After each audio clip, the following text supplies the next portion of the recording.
Algunos de los pilotos de Okinawa volaban en el Oka, el avión suicida Flor de Cerezo.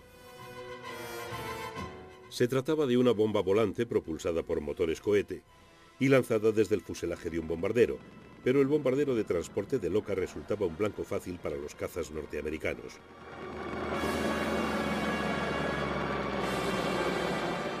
Muchos fueron derribados antes de poder enviar a los pilotos de los Flor de Cerezo a su mortal trayecto.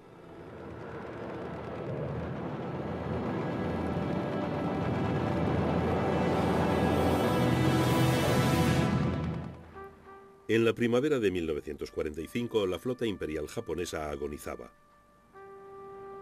El poder aéreo norteamericano había echado a pique a sus acorazados y portaaviones. Entonces, la Armada Imperial lanzó otra ofensiva kamikaze, esta vez con submarinos.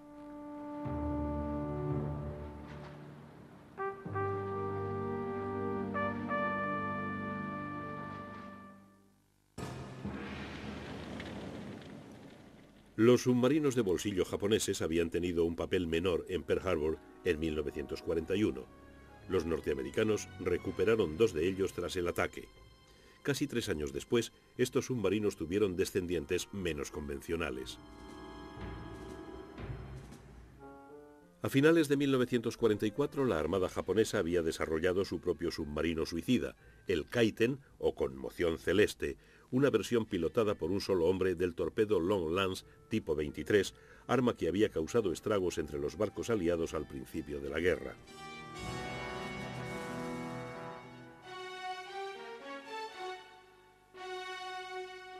El Kaiten podía ser lanzado desde un crucero modificado o desde submarinos nodriza.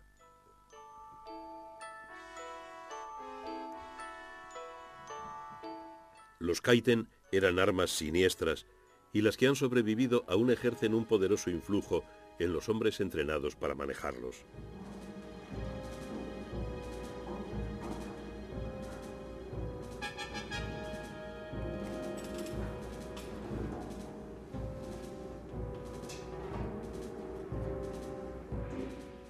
La idea era que el piloto del Kaiten saltara 150 metros antes del impacto. Pero una vez incrustado en su exiguo interior y con la escotilla cerrada por encima de su cabeza, el piloto sabía muy bien que no le sería fácil volver a casa.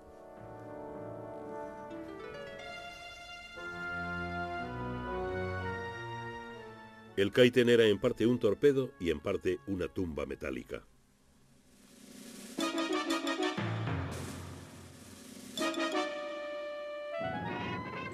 No escaseaban voluntarios para las misiones de los Kaiten.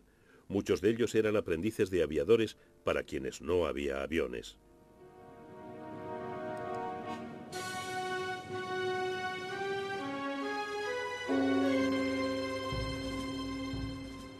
Los pilotos de Kaiten se entrenaban en una apartada isla frente a la costa de Honshu. La selección para esa tarea era rigurosa.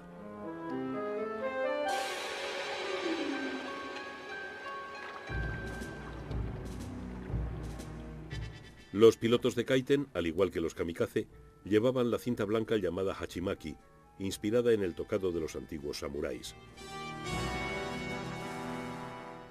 Las primeras operaciones de los Kaiten se dirigieron contra los cargueros enemigos en el atolón de Ulithi y en Palau. El 20 de noviembre de 1944, en Ulithi, un Kaiten alcanzó y hundió el petrolero Mississinewa. Pero los informes japoneses de las primeras incursiones de Kaiten exageraban sus resultados, pregonando que habían hundido acorazados y portaaviones, cuando en realidad eran ellos quienes sufrían las mayores bajas. A finales de febrero de 1945, el alto mando japonés llegó a la conclusión de que las operaciones de los Kaiten contra fondeaderos bien defendidos solo provocaban la destrucción de los submarinos nodriza. A regañadientes, decidieron atacar la línea marítima de suministro de las tropas norteamericanas de Iwo Jima. Estas operaciones también fracasaron. Los submarinos nodriza fueron detectados por las patrullas aéreas y los grupos de superficie. La última gran operación de los Kaiten, en julio de 1944, fue también su mayor éxito. el destructor norteamericano Underhill voló por los aires al chocar con un Kaiten lanzado desde un submarino I-53. La última víctima de los Kaiten, una barcaza de desembarco, se hundió el 15 de agosto de 1945, día de la rendición de Japón. Las operaciones de los Kaiten le habían costado a la Armada japonesa 8 submarinos y 900 oficiales y marineros a cambio de escasos resultados. Los pilotos de Kaiten sobrantes quedaron contemplando su propia vida ante la derrota del país por el que se habían comprometido a entregarla. Había sido un sacrificio terrible e inútil.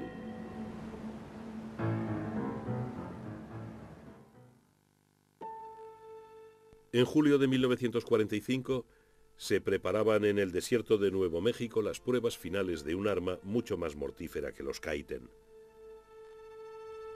Se estaba preparando una bomba atómica para una prueba de detonación.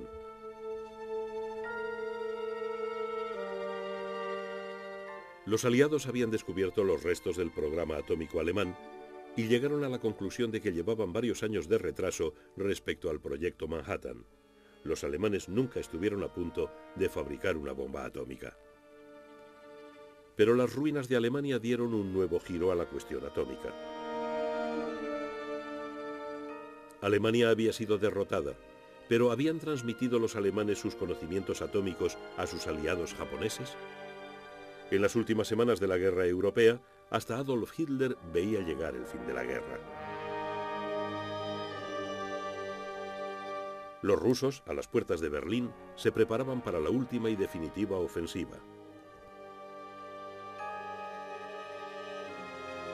Se acababa el juego. Los criptógrafos británicos de Bletchley Park, a 75 kilómetros de Londres, tenían asientos de primera fila para la caída del Tercer Reich y podían hacerse con algunos de sus últimos y extraordinarios secretos. Los mensajes militares alemanes transmitidos en Morse y codificados por la máquina Enigma eran interceptados por Bletchley Park y leídos en tiempo real.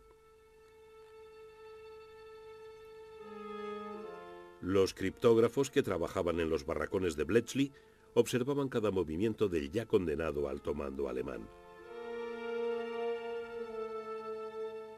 Se interesaban especialmente por los movimientos de determinados submarinos y por sus cargamentos. Los submarinos navegaban por el Océano Índico para entregar cargamentos de alta prioridad a sus aliados japoneses.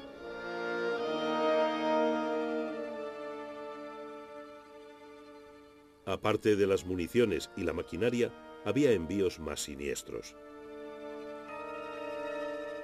Los alemanes entregaban los frutos de su investigación científica de guerra. No solo en cuestiones como el radar, sino también en guerra bacteriológica.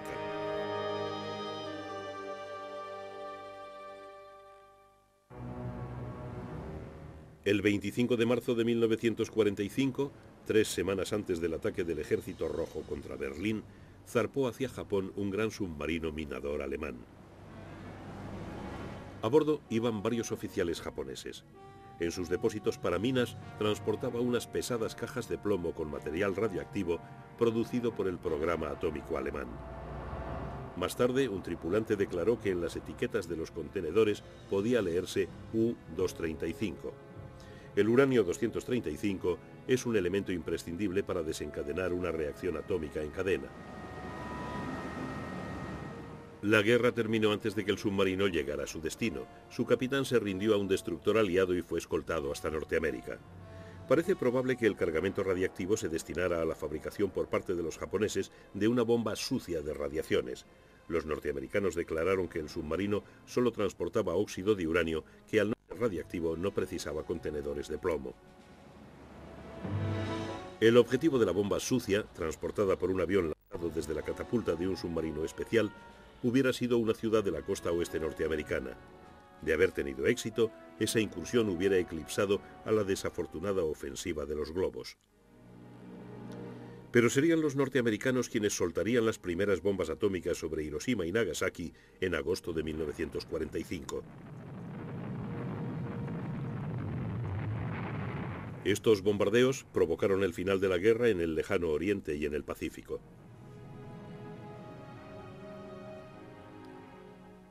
Ambas incursiones mataron a 105.000 personas. Durante los años siguientes, miles de personas más murieron por enfermedades relacionadas con la radiación.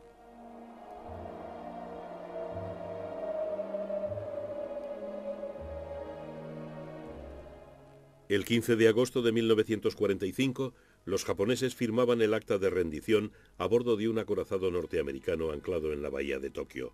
El general MacArthur declaró: "Este asunto está zanjado". Las armas secretas japonesas plantearon una amenaza terrorífica, pero nunca cumplida, de guerra biológica contra los Estados Unidos.